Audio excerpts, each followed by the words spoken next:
Life का एक ऐसा मोड़ जब तुम्हें कुछ समझ में ना आए कि लाइफ के साथ क्या चल रहा है, मैं कहाँ हूँ, मेरे साथ क्या हो रहा है, मुझे क्या करना चाहिए, मुझे क्या नहीं करना चाहिए, और जो होने जा रहा है वो मुझे पसंद नहीं है।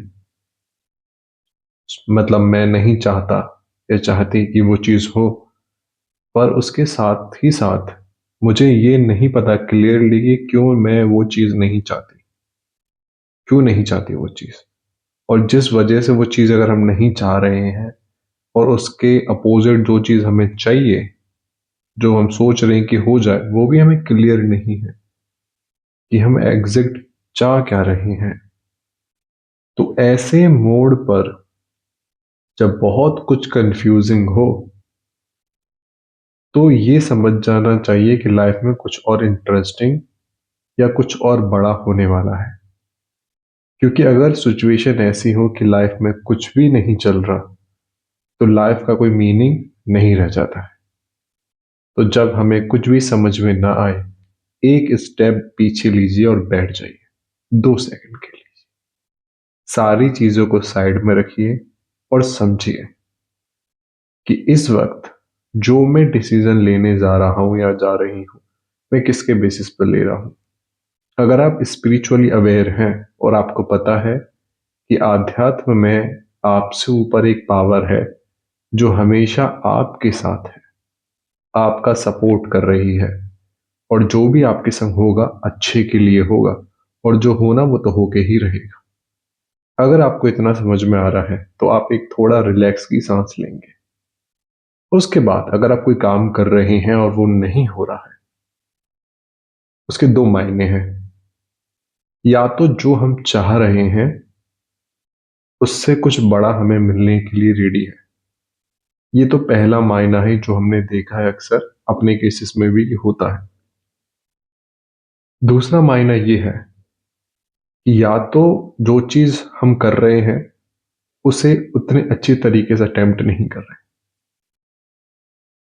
हम उससे सीख नहीं रहे हैं कि जो चीज हमने एज अ प्रोसेस में अप्लाई करी उसका रिजल्ट क्या रहा।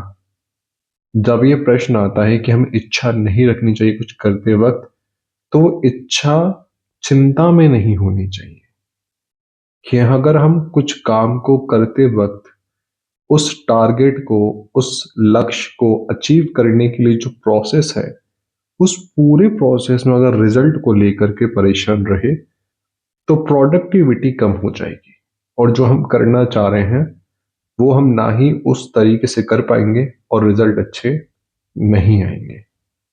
तो इस समय अपने आंतरिक भाव को समझो। किसी से मिलने के बाद, कुछ करने के बाद, अगर आंतरिक भाव, हमारे आराध्य, जो भी आप दुनिया बनाने वाले को अपने अंदर मानते हो, आप महसूस करो अंदर से जो जवाब आ रहा है उस पर चलो। बहुत हद तक जो सृष्टि बनाने वाले आराध्य हैं वो हमारे अंदर से ही जवाब देते हैं। कई केसेस में वो बाहर से जवाब देते हैं, जैसे अभी आपके कानों में शब्द पड़ रहे हैं, वो इशारा कर रहे हैं। तो इस दुनिया में हम जो भी सुनते हैं, जो भी देखते हैं, वो उसी का रिजल्ट होता है। अगर हमने कहा है कि हमें स्टेबल होना है, तो वो बड़ी बड़ी परेशानियां उस वक्त आपके जीवन में आएंगी जिससे आप स्टेबल हो जाओ। क्योंकि जब तक वो परेशानियां ना आई तो आप कुछ अनुभव नहीं कर पाएंगे और अनुभव से सीखेंगे नहीं। स्टेबल होना तो तभी सीख पाएंगे जब उतार चढ़ाव चल रही हो जीवन में, उसमें हम एक स्थिरता लाने का प्रयास करें, तो हम स्टेबल होना सीखेंगे। अगर हम कहते हैं कि मुझे लाइफ में कुछ और फाइनेंशियली अचीव करना है, तो सारे तरफ से आपको ठोकरें मिलेंगी और आपको रियलाइजेशन कराया जाएगा कि यही समय है, इस समय जो आपको अच्छा लगता है वो बस स्टार्ट कर दें। जब आपको पूरी तरीके से समझ में नहीं आ रहा है कि इस वक्त डिसीजन क्या लेना है, तो सबसे पहला स्टेप लेना है एक्सेप्टेंस। जो भी सिनेरियो है, जो भी सिचुएशन है, एज इट इज, जैसी वो है वैसी ही उसको एक्सेप्ट कर लेना। फर्क नहीं पड़ता कि आपने किसी से क्या सुना है, आपका जो नजरिया है उसे वैसा का वैसा ही एक्सेप्ट कर लेना। अब एथिकली सोचना, पहला एक्सेप्ट के बाद एथिकली सोचना कि इस जगह क्या सही होना चाहिए। अगर आपको लगता है कि एक ट्राई करते हैं, ये चीज करते हैं, अगर वो आपका करियर है, लाइफ एडवाइजर कुछ भी है, उसकी सभी प्रोज एंड कॉन्स को लिख लो। अगर ये स्टेप हम उठाते हैं तो इससे ये सबसे बुरा हो सकता है और ये सबसे अच्छा भी हो सकता है। कई कबार लिखने से वो चीजें इतनी सॉल्व नहीं होती क्योंकि लाइफ अनप्रेडिक्टेबल है ही। तो जब लाइफ अनप्रेडिक्टेबल है तो उसके बारे में चिंता करना व्यर्थ है।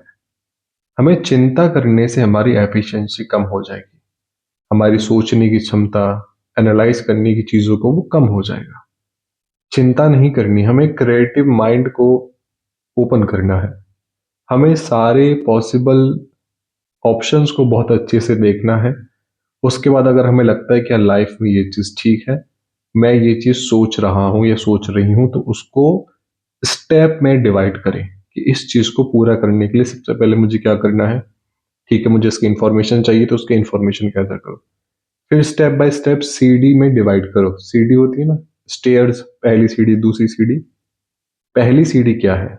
इंफॉर्मेशन लेना, इस व्यक्ति से मिलना, इसका डॉक्यूमेंटेशन कराना, ये जानना ये कहाँ से क्या होता है। ठीक है, इंफॉर्मेशन मिल गई, ये पहला स्टेप। दूसरा स्टेप हो वो स्टेप बाय स्टेप वो चीजें करते जाओ अपनी समझ से। जो सिचुएशन आपको नजर आ रही है उसको हमेशा एक अलग पॉइंट ऑफ व्यू से देखें, अपनी समझ के ना देखें। अपनी समझ के हम कई बार गलत डिसीजन ले सकते हैं। आप एक वाइड रेंज का सिनेरियो समझें कि अगर ये हर किसी की होती, किसी और की होती, तो इसमें सही अप्रोच क्या थी या फिर सही अप्रोच क्या है, तो आपको खुद जवाब मिल जाएगा।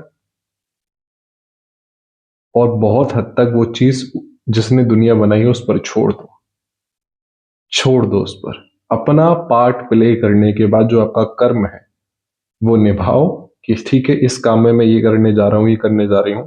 सही हो तो आप करवा देना, गलत हो तो आप रोक देना।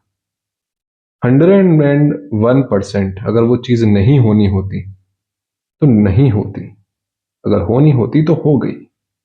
तो इसलिए पास्ट और फ्यूचर को सोच के प्रेजेंट में जो आप कदम उठा सकते हैं उसके बारे में सोचिए। और माइंड हमेशा क्रिएटिव होना चाहिए, खुश होना चाहिए, डल नहीं होना चाहिए। डल माइंड सेट अप्रोच से हम एक कदम भी अच्छा अपनी लाइफ में नहीं उठा सकते। अगर हमें जाना ही है तो हम इस वक्त भी शरीर छोड़ के जा सकते हैं। हम तो ऐसे ही जीते हैं कि हम मरने के बाद अब जी रहे हैं। जो अस्तित्व था, जिसकी बुनियादी झूठ थी, वो तो धराशायी हो चुका। अभी जो कुछ भी है वो आराध्य क्रिएटर का है।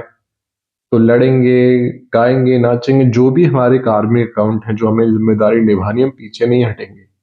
यह आध्यात्म की पहचान है। और परेशान नहीं होंगे क्योंकि बहुत हद तक चीजें देख रखी हैं कि जो होना वो तो होके रहेगा। जो चीज हाथ में नहीं है उसका वो सोचना नहीं है। प्रेजेंट में जो हम कर सकते हैं वो हम करेंगे। तो उसके लिए परेशान मत होइए, जो लगता है करिए। और जो होना है, लाइफ जो जहां आपको लेकर के जाना चाहती है वो वहां आपको ले जाकर खड़ा जरूर करेगी। पर अब आपके पास आध्यात्मिक ज्ञान है, आपके आराध्य आपके साथ है, वो आपको हर मोड़ पर साथ देंगे। तो परेशान मत होइए, खुश हो जाइए। कोई भी चीज में चेहरे पर स्माइल रखिए। जो शब्द आप अपने आप को कहते हैं कि लाइफ ऐसी ऐसी ऐसी है, वैसी होने लग जाएगी। इसलिए किसी भी सिचुएशन से निकलने के लिए अपने आप को पॉजिटिव अप्रोच दें। इस बुरे से बुरा क्या होगा? शरीर नहीं रहेगा। अच्छे से अच्छा क्या है कि मेरी सांसें चल रही हैं, वो इसी वक्त चल ही रही हैं। जीवन से बड़ी कोई बड़ी चीज नहीं है, क्योंकि ये वरदान के तरीके से शरीर मिला है। तो शरीर में सांसें चल रही, मतलब अभी कुछ और होना है। लाइफ का अभी जो पार्ट, कैरेक्टर हमें प्ले करने के लिए मिला है वो अभी ऑन गोइंग है। इसलिए परेशान नहीं होना है। और ज्यादा से ज्यादा क्या, वो कॉल करके बुला लेगा जिसने हमें शरीर दिया है। तो सारी चीजें जिसके लिए हम परेशान है वो धराशायी हो जाएंगी।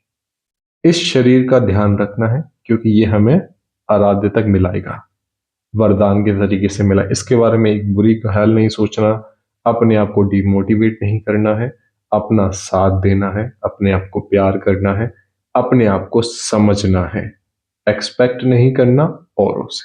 ये आपका काम है। बाकी एक इस तरीके की अप्रोच रखें, रुकें, सांसों पर ध्यान दें, जो अंदर की फीलिंग आती है प्योर, जिसमें आपका और किसी और का बुरा ना हो, वो प्योर फीलिंग, ग्रीडी नहीं, बहुत ज्यादा तेज तेज ऐसी नहीं, शांत तरीके से जो जवाब आए एकदम से, उस इनर फीलिंग पर जाएं, एथिकली रॉन्ग और राइट सिचुएशन को माइंड में रखते हुए, और इतना ना सोचें, करें, करते करते जो एक्सपीरियंस है वो खुद ब खुद आ जाएगा।